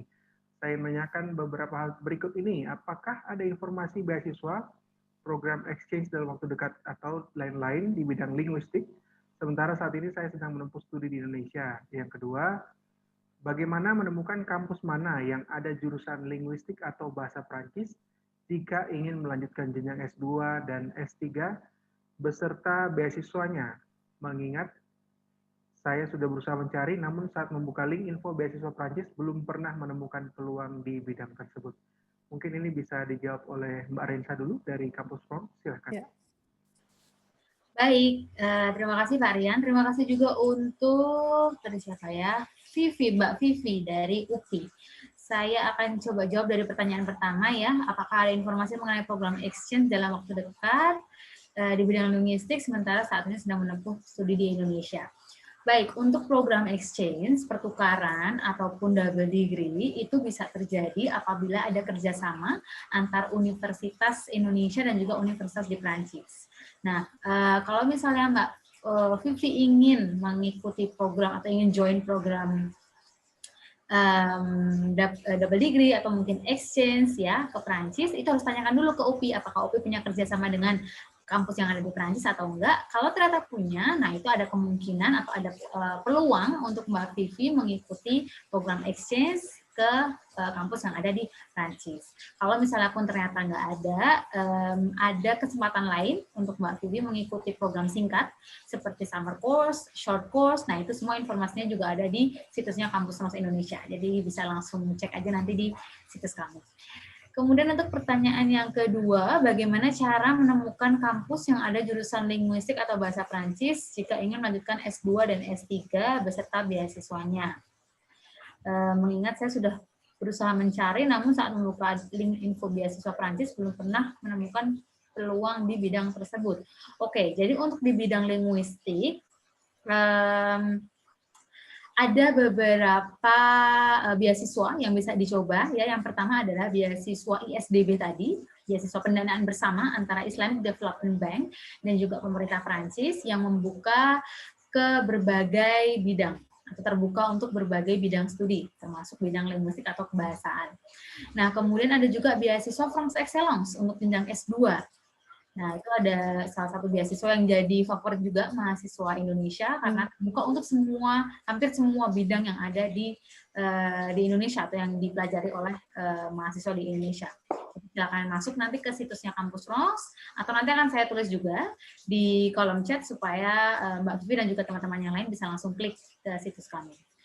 Kemudian cara menemukan kampus mana yang ada jurusan linguistik. Nah, tadi saya sudah sempat bagikan layar saya yang berisi link untuk mencari jurusan atau kampus. Nanti Mbak Vivi bisa langsung masuk ke link tersebut, ya, bit.ly / S2 di Prancis. Nanti saya tuliskan lagi di kolom chat. Di halaman tersebut sudah tersedia satu katalog dari kampus Paris yang kami hubungkan dengan situs Kampus France Indonesia, di mana di dalamnya Mbak Vivi bisa mencari jurusan, mencari program yang diinginkan, tinggal klik aja kata kuncinya, misalnya linguistik, nanti tinggal ketik kata kunci linguistik, akan muncul semua kampus di Prancis yang menyediakan jurusan linguistik. Jadi nanti bisa langsung masuk ke katalog itu dan mencari informasi detail soal program atau jurusannya. Begitu kurang lebihnya, mungkin Ibu Natalia kalau ada yang mau ditambahkan. Sejauh ini sih pasti Mbak Rensa jauh lebih tahu kalau untuk jurusan dan kemudian universitas atau beasiswa apa yang bisa ditempuh. Tetapi sebenarnya beasiswa itu bisa saja dari mana saja. Maksudnya bisa dari pemerintah Perancis, Uni Eropa, ataupun dari pemerintah Indonesia. Jadi tidak melulu dari universitas itu sendiri. Jadi ada banyak sekali peluang. Dan kemarin terakhir minggu lalu ketika saya bimbingan dengan profesor saya, kami sempat sedikit ngobrol dan beliau bilang bahwa sementara ini di Eropa terkait dengan COVID dan lain sebagainya, ketika di mana-mana mulai tunda untuk beasiswa mereka, untuk Uni Eropa mereka masih tetap jalan dengan beasiswa. Jadi mereka tetap buka setiap tahun dan tidak ada kendala untuk beasiswa sama sekali. Jadi itu menurut saya kabar yang cukup baik untuk Mbak Vivi yang mau lanjut buat studi begitu ya. Nah, kalau saya sendiri, saya beasiswanya dari BPPLN, itu beasiswa dari Kemenristek Dikti. Seperti LPDP, kalau LPDP dari Menkeu, kalau saya dari Kemenristek Dikti gitu ya. Jadi dari pemerintah Indonesia. Tetapi ada juga banyak beasiswa, saya pikir tadi sudah dibicarakan. Untuk saya sepakat kalau untuk jurusan dan lain sebagainya, Mbak Rensa jagolah di teman-teman Kampus France pasti sudah sangat oke untuk menjawab pertanyaan itu. Begitu tambahannya, Mas Rian. Baik, terima kasih untuk informasinya Mbak Rensa dan Bu Natalia. Ini ada pertanyaan lagi dari Steven dan Destina, ini pertanyaannya sama, ini untuk Bu Natalia mungkin bisa menjawab. Untuk kisaran biaya hidup di Prancis atau berapa biaya hidup yang dibutuhkan untuk tinggal di Prancis ini pertanyaannya. Oke, tergantung kalau tas kita maunya Hermes, lalu kemudian Louis Vuitton, makannya mau jajan terus, itu kira-kira pasti beasiswanya nggak cukup ya. Berhubung saya bukan bourgeois, jadi saya hidup ala mahasiswa ya. Buat kisarannya saja kalau untuk di Paris, kalau untuk tinggal di Paris sekitar flat, kalau macam cruise itu kayak apartemen besar dengan kamar-kamar banyak begitu, itu sekitar 500-an. Sekitar 500-an. Paris itu memang agak sedikit menyebalkan dibanding kota-kota yang lain, karena mereka bilang Paris itu bukan Perancis saking mahalnya ya. Jadi semua itu yang mahal, biaya hidup sedikit mahal dibanding yang lain. Jadi teman-teman biasanya dia akan di Ile-de-France itu ada zona-zona. Ada zona 1 itu Paris, lalu kemudian ada zona 2, zona 3, begitu ya, sampai 5. Nah, biasanya teman-teman jika ingin lebih menghemat, teman-teman itu tinggal di zona 2, 3, begitu. Yang masih terjangkau dengan RER, itu kayak satu train besar gitu yang bisa mencapai ke Paris, kalau mau ambil kelas di Paris gitu ya. Itu terjangkau, masih aman. Nah, itu biayanya agak sedikit miring begitu ya. Tetapi berapa kisarannya ya sekitar 500-an lah, 500-an untuk tempat tinggal. Tetapi kalau yang di luar cruise itu sekitar 700 sampai 800 euro ya, bukan rupiah. Euro. Lalu kemudian untuk makan, sebenarnya kalau makan itu kalau teman-teman bisa masak, itu sangat-sangat bisa sangat ngirit lah, apalagi kalau teman-teman yang nggak bisa makan makanan sini, lalu kemudian perginya ke toko Asia gitu, ya bisa lah ya. Perbandingannya kalau mau beli Indomie itu 2 euro dapat 5 gitu misalnya. Nah, istilahnya kalau saking kepepet, jadi masih tercover lah untuk makan, tergantung pola hidup teman-teman. Kalau untuk Navigo atau satu kartu yang bisa kita gunakan untuk transportasi, itu untuk students di bawah 25 tahun, itu teman-teman bisa mendapat potongan yang cukup luar biasa. Dan itu sangat-sangat menghemat begitu ya. Tapi kalau tidak 1 minggu, misal teman-teman mau isi 1 minggu, itu sekitar untuk 5 zona di Ile-de-France, itu sekitar 22 euro begitu. Kalau 1 bulan ya sekitar 80 euro. Jadi kalau total biaya hidup ya mungkin sekitar 800-an, 900, sekitar segitulah. Hanya kalau ya itu tadi menariknya di Perancis karena étudiant atau students itu menjadi satu hal yang dipikirkan oleh pemerintah, menjadi perhatian pemerintah. Jadi teman-teman bisa mencari CAF yang tadi Mbak Rensa bilang. Nah, jadi misal di cruise teman saya itu dia tinggal di satu cruise, lalu kemudian 502 saya kalau tidak salah biayanya, lalu kemudian dia dapat CAF sekitar 100 atau 100 sekian, jadi dia dapat potongan, dia hanya bayar sekitar 300 sampai 400, itu sangat-sangat menghemat. Gitu. Itu kisaran dia biaya hidupnya ya. Baik, dari Mbak Rensa ada tambahan mungkin? Bersama dengan yang disampaikan oleh Ibu Natalia, memang kalau untuk biaya hidup di Paris, di kota Paris sendiri kurang lebih berkisar antara 800 sampai dengan 1.000 euro, 1.100 euro per bulannya, atau sekitar 13 sampai 16 juta rupiah per bulannya.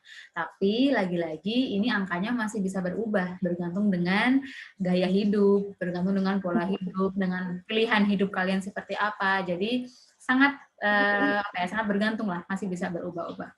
Kemudian kalau untuk benefit-benefit saya kira sama seperti yang disampaikan Ibu Natalia tadi, ada CAF, ada kalau di Paris ada Navigo, di kota-kota lain juga ada semacamnya. Jadi untuk yang berusia kurang dari 26 atau 27 tahun itu sangat amat bermanfaat. Jadi kalau bisa sesegera mungkin melanjutkan studi ke Prancis sebelum manfaat-manfaatnya hilang nanti ya, di atas usia 27 tahun.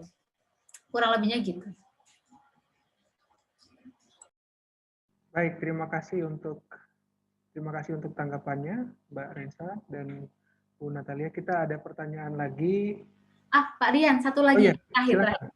Mungkin kalau untuk tadi saya bilang di Paris sekitar 800 sampai dengan 1.100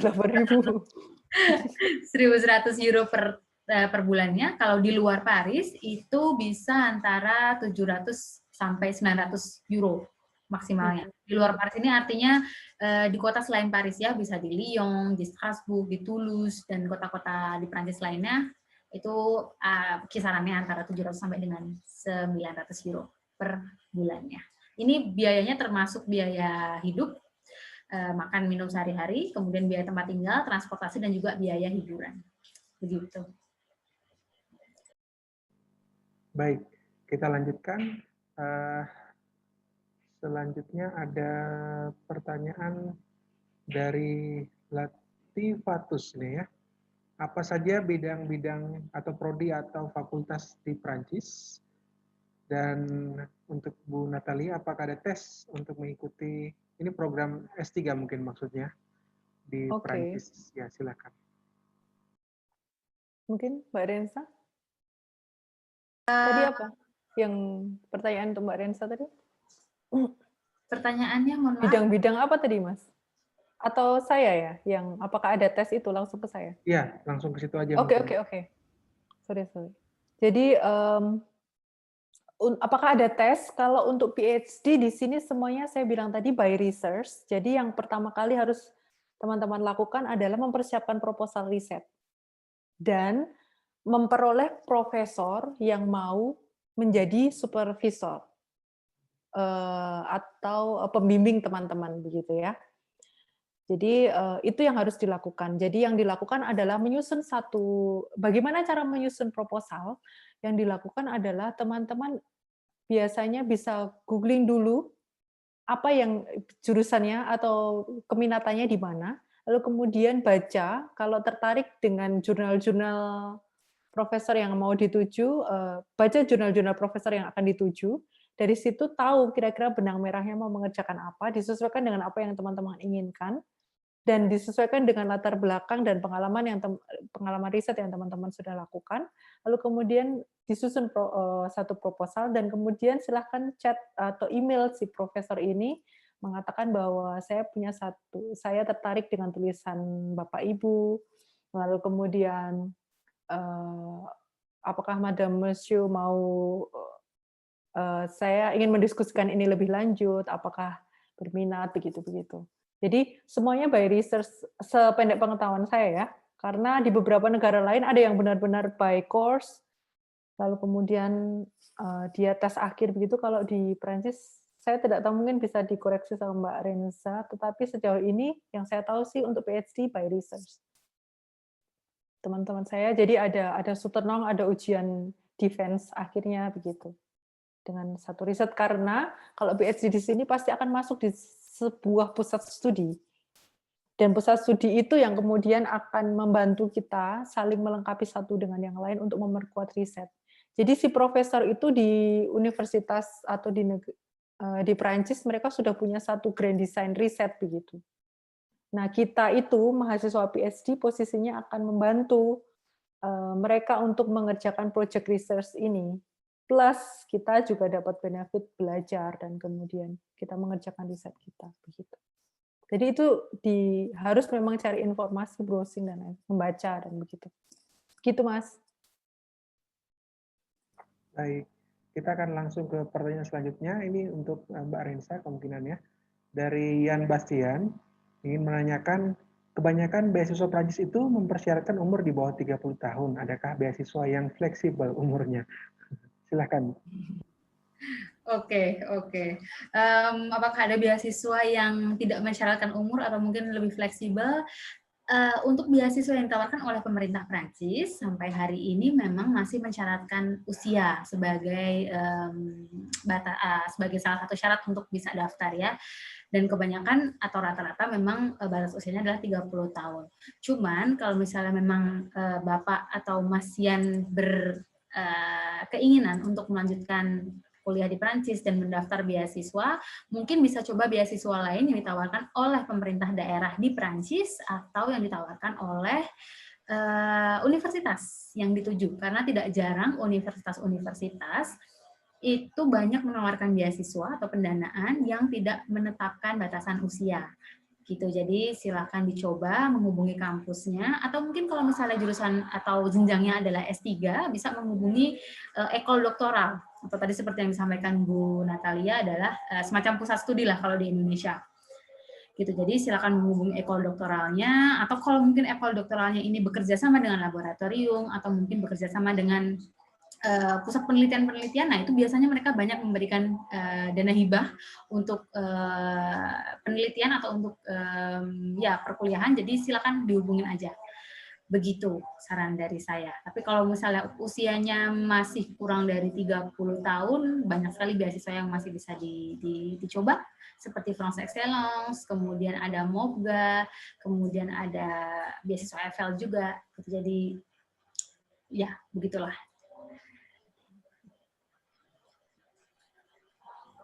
Baik, terima kasih Mbak. Terima kasih Mbak Rensa. Ini ada pertanyaan lagi dari Kobi Rotunisa. Selamat siang, terima kasih atas materi yang luar biasa. Ingin bertanya, apakah Kampus France memberikan pendampingan kepada mahasiswa yang masih di luar negeri dan tidak sedang tinggal di Indonesia? Terima kasih, salam hangat dari Maroko. Silakan Mbak Rensa. Wow, jauh-jauh dari Maroko ya. Semoga berkabar baik di Maroko. Tentu saja, tentu Kampus France tidak hanya mendampingi mereka-mereka yang ada di Indonesia, tapi juga mahasiswa-mahasiswa Indonesia yang ada di negara lain. Tapi sekadar informasi aja, kalau di Maroko itu juga ada Kampus France Marok. Jadi kalau misalnya mungkin lebih dekat, Mbak Nisa ya bisa menghubungi Kampus France Marok untuk membantu pendaftaran atau mungkin konsultasi terkait studi di Prancis gitu. Tapi kalau misalnya mungkin Mbak Nisa memang inginnya dengan Kampus France Indonesia, tentu pintu kami terbuka lebar untuk Mbak. Jadi silakan menghubungi perwakilan Kampus France yang terdekat dari tempat alamat tinggal Mbak Nisa di Indonesia. Kalau di Jogja berarti dengan saya, daerah Jogja Jateng ya dengan saya, atau daerah Jawa Timur dan Indonesia Timur dengan Kampus Uang Surabaya, Jakarta dengan Kampus Uang Jakarta, dan seterusnya. Begitu. Baik, terima kasih untuk jawabannya Mbak Rensa. Ini mungkin bisa dijawab juga oleh Bu Natalia. Ini pertanyaan dari Bu Leni Mareta.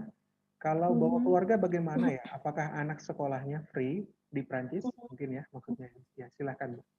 Kalau teman-teman saya yang ada di sini untuk sekolah anak-anak memang free di sini. Jadi itu salah satu keuntungan. Jadi ya hanya kalau semisal kalau membayar itu untuk uang makan. Jadi kalau teman-teman bapak ibu ingin membawa anaknya dan kemudian sampai 1 hari penuh gitu ya, itu biasanya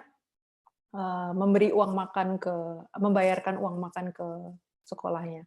Tetapi dan juga untuk waktu itu sangat-sangat fleksibel, jadi itu bisa dikonsultasikan dengan pihak sekolah. Jadi aman sih kalau untuk anak dan sangat-sangat support di sini. Baik, terima kasih untuk jawabannya. Kita langsung ke pertanyaan selanjutnya lagi. Ini untuk Mbak Rensa mungkin ya. Dari Ibu Desi, untuk mengetahui seleksi scholarship Kampus France, apa mengharuskan adanya LOA atau Letter of Acceptance terlebih dahulu? Jika iya, bagaimana prosesnya? Apakah harus mendaftar dengan membayar biaya admission secara mandiri? Mengingat beasiswa yang akan di-apply belum pasti diterima tidaknya. Terima kasih. Silahkan. Oke, baik. Jadi sebelumnya yang perlu saya luruskan adalah bahwa beasiswa ini tidak diberikan oleh Kampus France, melainkan diberikan oleh Kedutaan Besar Prancis atau pemerintah Prancis. Ya, jadi Kampus France ini hanya perpanjangan tangan aja yang memberikan informasi mengenai beasiswa-beasiswa dari pemerintah Prancis.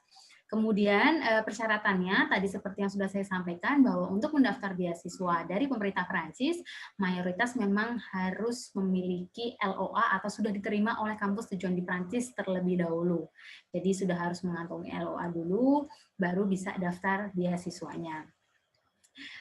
Kemudian untuk prosesnya pendaftaran beasiswa ini tidak dipungut biaya apapun ya, Ibu Desi. Jadi Ibu bisa langsung mengirimkan berkas-berkas yang diperlukan ke alamat email yang nantinya dijadikan alamat email untuk pengiriman atau pendaftaran beasiswa gitu. Jadi kalau bisa dijelaskan secara sederhana, prosesnya itu adalah Ibu harus diterima dulu oleh kampus tujuan di Prancis, punya LOA, kemudian daftar karena ini caranya adalah mengumpulkan atau menghimpun berkas-berkas yang diperlukan, kemudian dikirimkan ke alamat email pendaftaran beasiswa. Nah, setelah itu Ibu tinggal tunggu aja jawaban hasilnya. Jika memang diterima, selanjutnya bisa langsung kami bantu untuk pengajuan visa pelajar. Gitu. Baik, terima kasih untuk jawabannya, Mbak Rensa. Kita langsung lanjut lagi ke pertanyaan selanjutnya. Ini mungkin bisa dijawab oleh Bu Natalia ya, dari Milenia. Selamat siang, terima kasih atas materi yang sangat menarik. Ingin bertanya kepada Bu Nat, mengingat biaya hidup di Prancis sangat tinggi, apakah untuk mahasiswa internasional dimungkinkan atau bisa untuk part-time job? Boleh langsung dijawab nih, Bu Natalia. Oke, terima kasih Milenia. Jadi untuk yang setahu saya dari pengalaman teman-teman saya yang ada di sini bisa, tapi untuk hitungan jamnya nanti mungkin Mbak Renisa akan detailkan itu ya. Tetapi apakah bisa untuk saya ambil part-time job di sini? Bisa. Bahkan ada beberapa teman saya yang semisal dia mahasiswa S2 lalu kemudian sambil menunggu sistem kompetisi atau untuk memperoleh grant yang ada di sini untuk PhD-nya semisal mereka kemudian mencoba untuk bertahan hidup dengan biaya part-time mereka itu juga bisa. Atau mahasiswa yang murni memang tidak ada beasiswa atau beasiswanya sudah habis dan dia belum selesai dan lain sebagainya. Jadi ada beberapa kasus mereka bisa sambil sambil kerja di sini. Hanya untuk students, hanya untuk étudiants, terutama étudiants étrangers atau mahasiswa asing seperti kita, misal kalau kita mau studi di Perancis itu lebih ketat lagi untuk durasi berapa jamnya per minggu yang boleh kita ambil gitu. Itu sih. Tapi untuk detail jamnya nanti mungkin Mbak Rensa bisa tambahkan. Ya, Mbak Rensa bisa menambahkan. Ya, jadi kalau untuk kerja paruh waktu atau part-time job itu batasnya 20 jam per minggu. Upahnya kurang lebih sekitar 9 sampai dengan 10 euro per jamnya. Nggak boleh lebih dari 20 jam ya, jadi deportasi kalau lebih. Iya, itu. Jadi itu batasan.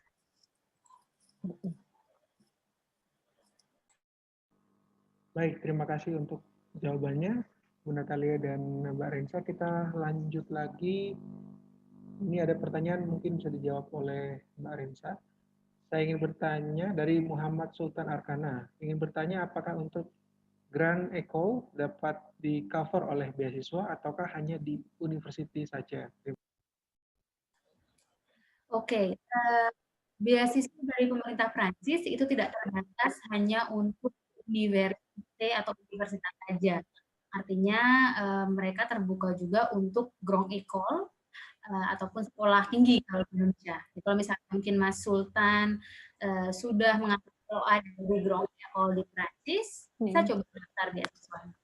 Itu cuma yang perlu diingat, di Grand École ini kan biasanya biaya studinya tidak seragam untuk antara Grand École dengan Grand École yang lain. Bisa jadi lebih dari 3.770 euro per tahunnya. Nah, kalau ternyata biaya studinya itu lebih dari 3.770 euro, katakanlah misalnya 6.000, nah beasiswa dari pemerintah Prancis, khususnya beasiswa Excellence, itu hanya memberikan batasan 5.000 euro saja per tahunnya. Artinya 1.000 euro sisanya itu ditanggung oleh mahasiswa. Gitu.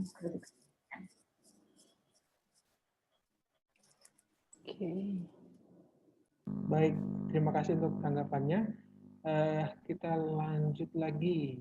Ini pertanyaan dari Jonathan. Mau tanya kalau S1 yang sudah bekerja di sebuah perusahaan dan ingin melanjutkan S2 di Prancis, apakah wajib memerlukan surat rekomendasi dari akademisi dan dari atasan di kantor bagi yang sudah bekerja atau tidak ya? Silahkan, mungkin dari Bu Nat atau Mbak Rensa bisa menjawab. Kalau sependek pengetahuan saya, pengalaman teman-teman saya yang studi di sini untuk yang S2 kemarin saya tidak tahu apakah ini berlaku untuk semua universitas karena mungkin bisa jadi lain-lain, tetapi yang teman saya itu alami, itu dia butuh satu rekomendasi. Dia butuh rekomendasi dari satu atau dua orang, saya kurang tahu, dari atasan ataupun dari orang yang pernah berinteraksi lebih lanjut, berinteraksi dalam jangka waktu yang panjang dengan dia, semisal pembimbing skripsinya, atau semisal kalau sudah pernah bekerja berarti atasannya, dan begitu, untuk memberi keyakinan kepada si pemberi beasiswa atau si profesor ini, gitu sih. Gitu. Tapi saya tidak tahu, mungkin itu hanya berlaku di beberapa universitas atau berlaku untuk semuanya. Ya, mungkin ada tambahan dari Mbak Rensa terkait pertanyaan itu. Oke, jadi kalau untuk surat rekomendasi, pada umumnya tidak diwajibkan untuk pendaftaran, khususnya yang apabila yang dituju adalah perguruan tinggi negeri. Gitu. Jadi biasanya tidak akan diminta. Surat rekomendasi ini biasanya perlu disertakan hanya apabila kampus tujuan di Perancis itu minta. Gitu. Tapi secara umum tidak diperlukan. Begitu kurang lebihnya. Baik, terima kasih untuk tambahan informasinya, Mbak Rensa. Ini ada pertanyaan dari Pak Eranus Yoga Kundani.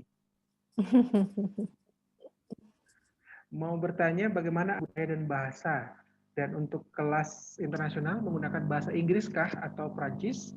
Untuk bidang ekonomi atau S3, untuk bidang ekonomi S3, adakah referensi universitas? Silahkan, Bu Natalia juga. Hai Pak Yoga, kabar-kabarnya saya. Kabar baik Pak Yoga, semoga Pak Yoga juga kabar baik di sana ya. Apakah di sini kelasnya untuk kelas internasional, apakah bahasanya Inggris atau Prancis? Kalau di kelas yang saya ambil sejauh ini, semua berbahasa Prancis, Pak.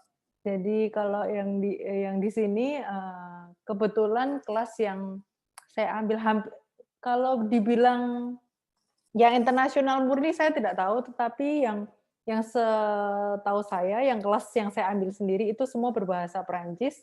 Saya sudah ambil tahun lalu itu sekitar 3 kelas itu berbahasa Prancis, dan untuk komunikasi dengan unit atau dengan apapun juga berbahasa Prancis begitu.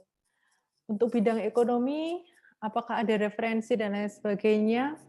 Mungkin Mbak Rensa yang lebih banyak informasi tentang jurusan-jurusan untuk direkomendasikan gitu ya. Atau nanti bisa diskusi dengan kampus Bronx lebih detail. Gitu. Terus adaptasi budaya dan bahasa, yang pasti seperti yang saya bilang, untungnya saya ini orangnya sedikit bandel, dan saya ini orang yang sedikit suka mencoba semuanya. Jadi saya di sini tinggal dengan 2 orang Perancis, jadi 2 orang native Perancis yang ya tentu saja dari sisi makanan, dari sisi budaya, dari cara mereka berinteraksi, dari pola pikir, gaya berbicara, cara dia main, menghabiskan waktu senggang dan lain sebagainya, pasti ala Perancis sekali, dan saya memang terbuka untuk itu. Jadi saya taruhan sama profesor saya taruhan, Natalia paling kamu akan beli magic jar gitu ya, karena hampir semua mahasiswa Indonesia hal pertama yang wajib dipunyai adalah magic jar katanya. Tapi sampai saat ini saya tidak punya magic jar begitu, karena masih bisa pakai panci, enggak juga ya, maksudnya adalah saya akan mencoba semua makanan yang ada begitu. Dari teman-teman ini saya belajar bagaimana menikmati jenis-jenis bahan lokal yang ada di sini. Bagaimana mereka membeli makanan itu sesuai dengan musim gitu. Karena seringkali saya diejek, misal saya ingin beli tomat dan dia bilang, Natalia, kamu di musim ini kok beli tomat? Rasanya pasti nggak enak. Jangan beli tomat, kok beli ini saja dan lain sebagainya. Akhirnya saya mencoba banyak hal dan itu sangat menyenangkan sih buat saya. Gitu. Untuk budaya, saya beradaptasi dengan habit yang sangat cepat di sini. Jadi semisal awal kali saya datang, saya itu kalau berjalan dengan kawan-kawan saya di sini, saya selalu ketinggalan. Karena kalau mereka berjalan, mereka biasanya cepat gitu kan. Dan saya biasalah kalau kita jalan di Indo itu kan, di Indonesia itu kan pasti ya santai sambil lihat kanan kiri. Mereka nggak tut gitu. Dan saya pasti akan ketinggalan dan akhirnya mereka berhenti untuk menunggu saya, "Hei Natalia, ketinggalan," dan begitu, selalu begitu. Tapi akhirnya saya mencoba untuk menyesuaikan langkah kaki saya, dan akhirnya sampai sekarang kalau kami berjalan ya ritmenya menjadi sama dan lain sebagainya. Tetapi tentu awalnya cukup ngos-ngosan gitu ya. Tapi akhirnya bisa juga. Lalu kemudian adaptasi apa lagi ya? Saya pikir itu ya. Terus kemudian adaptasi tentang senyuman, keramahan, dan lain sebagainya, itu juga banyak cerita-cerita menarik sih sebenarnya kalau mau dikupas tentang ini tentu ya. Kan ada pasti beberapa gegar budaya. Semisal ada kawan saya yang karena dia itu menerabas lampu merah, dia mau ketabrak satu mobil gitu. Nah, kalau di Indonesia kan kalau kita mau minta maaf kan kita pasti tersenyum gitu kan. Je suis désolé, monsieur, gitu, sambil senyum-senyum. Nah, orang ini ya pikir kita gojek gitu. Kita pikir, jadi dia bukannya memaafkan tambah marah. Maksud kamu apa? Senyum-senyum dan gitu-gitu. Jadi ada banyak hal yang akhirnya kita menemukan hal-hal yang baru, hal-hal yang menarik, tetapi ya itu seninya sih menurut saya, jadi saya sangat-sangat menikmati. Kalau adaptasi di universitas, menyenangkan sekali karena ya gampang tidak gampang karena banyak sekali orang dari berbagai kebudayaan, dan kita dari multidisiplin itu yang saya belajar sekali. Jadi di sini kita atau saya pribadi, saya belajar tentang interdisiplin dan multidisiplin yang luar biasa. Saya bisa berdiskusi apapun dari lintas keilmuan, dan jika mereka itu merasa mereka bisa bantu, mereka akan bantu semaksimal yang dia punya, kasih literatur yang mereka punya, kasih jejaring mereka. Saya dilingkan dengan teman mereka. Saya punya satu kawan Natalia, profesor di Lyon, semisal kamu bisa temui dia untuk ngobrol bla-bla. Jadi itu sih yang menurut saya menyenangkan. Gitu. Pak Yoga, sehat selalu. Baik, terima kasih untuk tanggapannya, Bu Natalia. Ini mungkin saya langsung ke Mbak Rensa. Ini beberapa pertanyaan terkait rekomendasi jurusan-jurusan. Tadi yang pertama dari Pak Yoga menanyakan bidang ekonomi atau bidang ekonomi S3 yang bagus di universitas yang mana. Lalu juga dari Rista Laura, jurusan bisnis di Prancis yang bagus itu yang mana. Lalu juga apakah di Prancis ada prodi elementary school teacher, dan juga jurusan tata busana dari Alfiani, dan jurusan teknik elektro ya. Mungkin bisa dijawab nih Mbak Rensa, adakah link atau bimbingan ya Mbak? Mungkin referensi ya. Iya, boleh silahkan Mbak Rensa. Oke, baik. Jadi ini adalah salah satu pertanyaan yang kalau saya terdengar. Iya, terdengar Mbak. Oke, baik. Pertanyaan ini adalah pertanyaan yang paling banyak ditanyakan sepanjang saya mengikuti workshop, sepanjang saya mengikuti pameran dan lain sebagainya. Ini adalah pertanyaan yang paling banyak ditanya, jurusan A, B, C, dan seterusnya. Nah, yang mungkin perlu saya informasikan terlebih dahulu adalah bahwa di Prancis itu tidak mengenal sistem ranking nasional. Ya, jadi tidak seperti di Indonesia yang kita mungkin kenal nomor 1 ada universitas A, nomor 2 ada universitas B, C, dan lain sebagainya. Nah, di Prancis ini tidak mengenal sistem ranking nasional. Jadi semua kualitas kampus di Prancis itu sama baiknya sama bagusnya. Nah, ketika ditanya mana yang paling bagus, biasanya kami akan arahkan apa spesialisasi kamu, apa konsentrasi kamu, apa isu yang ingin kamu perdalam. Nah, itu nanti yang menjadi langkah awal kami untuk mengarahkan, oh kira-kira mungkin di kampus ini. Contohnya misalnya ada mahasiswa yang bertanya mengenai kampus terbaik untuk jurusan hukum misalnya. kampus terbaik, kami tidak bisa memberikan referensinya secara gamblang karena tadi semua kampus kualitasnya sama rata. Tapi kalau untuk spesialisasi hukum, biasanya kamu bisa menuju atau mencari informasi lebih lanjut ke salah satu kampus di Paris, namanya adalah Panthéon Assas atau Paris 2. Itu yang punya spesialisasi mengenai hukum. Jadi mungkin bisa dicari tahu apakah cocok dengan konsentrasi kamu, sesuai dengan spesialisasi yang ingin dituju atau tidak. Nah, jadi dari situ, dari konsentrasi ini, dari bidang fokus ini nanti yang menjadi dasar untuk menentukan kampus mana yang kira-kira sesuai dengan topik penelitian saya, dengan riset saya. Mungkin kalau ada preferensi kota juga itu bisa jadi bahan pertimbangan. Jadi kurang lebih mencari kampus di Prancis seperti itu, bukan berdasarkan mana yang paling bagus, mana yang paling bergengsi, tapi mana yang paling sesuai dengan profil dan juga topik atau penelitian yang ingin dikerjakan.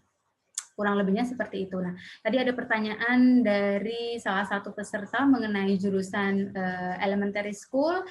Di Prancis ada ilmu pendidikan, ya. Tapi kalau untuk khusus jurusan guru SD atau guru sekolah dasar itu kebetulan belum ada, tapi tentu di akhir studi ibu atau mbak bisa memilih elementary school atau jurusan ini sebagai konsentrasi sebagai bidang fokus. Jadi nanti pada saat penelitian fokusnya khusus untuk topik atau khusus untuk bidang jurusan ilmu pendidikan untuk sekolah dasar gitu contohnya. Kemudian tadi menjawab pertanyaannya Pak Yoga, salam kenal Pak Yoga, terkait dengan ilmu ekonomi atau bisnis. Di Prancis ada banyak sekali sebetulnya sekolah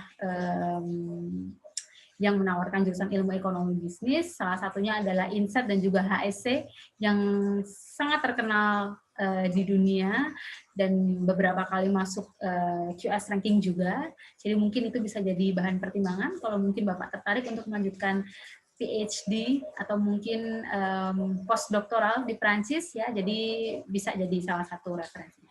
Atau mungkin kampus-kampus negeri yang lain ya seperti Universitas de Limoges atau di Paris 1, Panthéon Sorbonne. Ada banyak sekali kampus-kampus di Prancis. Nah, mungkin kalau untuk jenjang PhD, tadi seperti yang sudah disinggung oleh Bu Natalia, disesuaikan dengan topik penelitian dan juga supervisornya. Jadi harus bisa mencari supervisor dan juga promotor yang klik dulu dengan kita dan juga topik penelitian kita. Kurang lebihnya seperti itu. Semoga membantu ya. Saya kembalikan ke Pak Rian, silakan Bapak.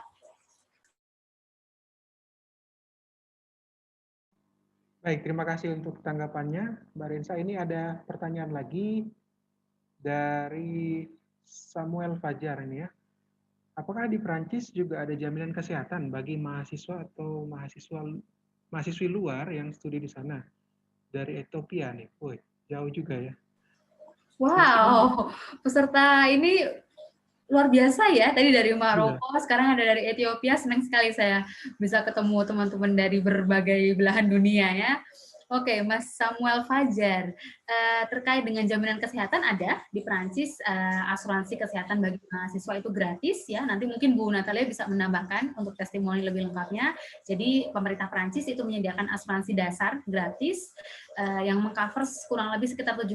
Jadi semacam BPJS di BPJS ala Prancis lah. Gitu, dan itu tidak dipungut biaya. Kecuali kalau misalnya mungkin Mas Samuel ingin menambahkan benefitnya atau menambahkan manfaatnya sampai dengan 100%, nah inilah yang harus ditambahkan dan ada biaya tersendiri, namanya mutual. Biasanya bergantung dengan benefit yang ingin ditambahkan. Mungkin Ibu Natalia mau menambahkan? Monggo. Sama sih, seperti yang Mbak Rensa bilang. Jadi ada satu Asrong Maladi, bisa pakai namanya Amélie Puang FE, macam-macam lah di sini. Bisa yang ditanggung oleh pemerintah dan itu sangat membantu. Dan kita bisa mendaftar itu ketika datang pertama yang dilakukan adalah biasanya mencari itu, mendaftar dan lain sebagainya. Tapi jika ingin menambahkan benefit lebih lanjut ya pasti kita harus memberikan ekstra gitu ya. Jadi semisal sampai semisal ke dentis atau ke untuk kacamata dan lain sebagainya, itu kan itu sesuatu yang spesifik gitu, biasanya teman-teman bisa mencari atau menambahkan ekstra dengan yang namanya mutual tadi yang dibilang. Dan mutual itu di sini juga banyak sekali penawarannya, harganya juga sangat-sangat beragam sesuai dengan kemampuan kita masing-masing dan benefit yang mau kita ambil gitu. Tetapi sejauh ini jika ada yang sakit dan lain sebagainya, sistem reimbursing-nya dan lain sebagainya sih aman sih sejauh ini. Karena memang itu wajib dimiliki kalau terutama di negara maju mungkin ya. Jadi kalau di sini ya wajib untuk dapat itu, kalau membayar langsung sangat mahal, tetapi untuk student memang mendapat prioritas sih. Gitu. Itu Mas Rian. Tapi semoga sehat semua ya. Iya. Gak usah pakai itu. Itu doa kita semua ini Ibu Natalia. Iya benar. Sehat dimanapun berada di tengah pandemi COVID.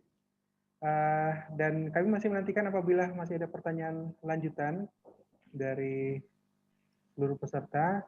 Kami masih menerima satu pertanyaan terakhir ya sebelum kita menutup sesi di sore hari ini.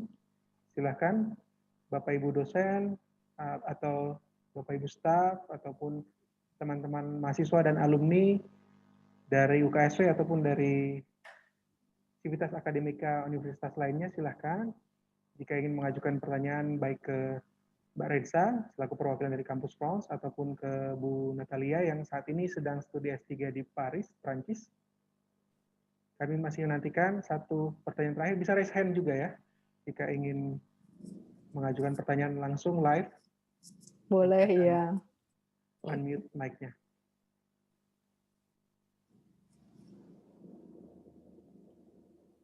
Sepertinya udah pada siap-siap semua ini langsung. Iya, browsing udah mau habis liburan. ini. Baik, jika tidak ada, kita akan langsung ke pemberian link absensi dan evaluasi. Berikut kami kirimkan. Saya akan ketikkan juga di kolom chat. Silahkan untuk diisi sebagai masukan dari kegiatan dan perbaikan ke depannya. Mohon Bapak Ibu dosen ataupun staf, teman-teman mahasiswa dan alumni bisa mengisinya juga langsung sekarang. Oh sorry, maaf. Belum lengkap linknya.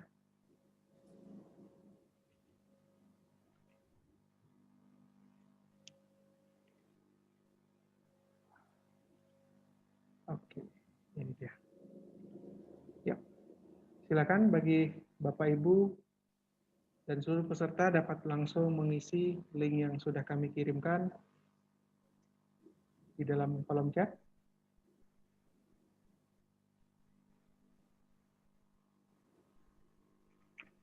Oh ya, ini pertanyaan terakhir dari Rahma ya. Oh ini pertanyaannya ke saya malahan. Waduh, saya juga ditanyain. Penting itu. Penting ya. Ya, akan ditayangkan kembali di channel YouTube. Ya, betul. Akan ditayangkan kembali rekamannya di channel YouTube BKHI UKSW ya. Nanti bisa disaksikan di channel YouTube kami BKHI UKSW. Langsung di search aja YouTube BKHI UKSW gitu, dimasukkan langsung akan bisa menemukan rekaman dari kegiatan ini. Ya, tentunya tidak langsung hari ini karena butuh proses upload juga nanti. Baik. Dengan demikian berakhirlah sudah sesi ke-6 dari Pekan Pendidikan Internasional Universitas Kristen Satya-Wacana, di mana hari ini kita sudah membahas tentang sesi beasiswa dan studi lanjut S2 dan S3 di Prancis. Kami ucapkan terima kasih banyak. Yang pertama kepada Ibu Rensa atau Mbak Rensa, perwakilan dari Kampus France Yogyakarta. Yang kedua kepada Ibu Sih Natalia Sukmi, dosen Fakultas Ilmu Sosial dan Ilmu Komunikasi Universitas Kristen Satya-Wacana yang saat ini menyelesaikan S3 di Paris, Prancis.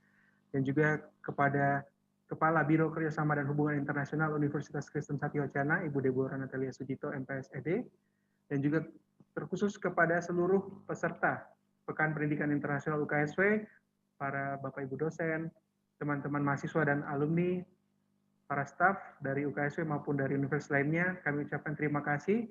Merci beaucoup, selamat sore, selamat menyongsong Natal juga bagi yang merayakan. Dan masih ada satu sesi terakhir dari Pekan Pendidikan Internasional UKSW. Nantikan untuk melihatnya besok di jam 2 siang, yaitu sesi info dari ISEC. Ini ISEC khusus untuk mahasiswa ataupun mahasiswa S2 ya. Silahkan untuk bergabung kembali di PPI besok jam 2 siang hari Jumat tanggal 18 Desember 2020. Demikian yang dapat saya ucapkan. Atas perhatiannya kami sampaikan terima kasih. Selamat sore. Terima kasih BKHI. Terima kasih.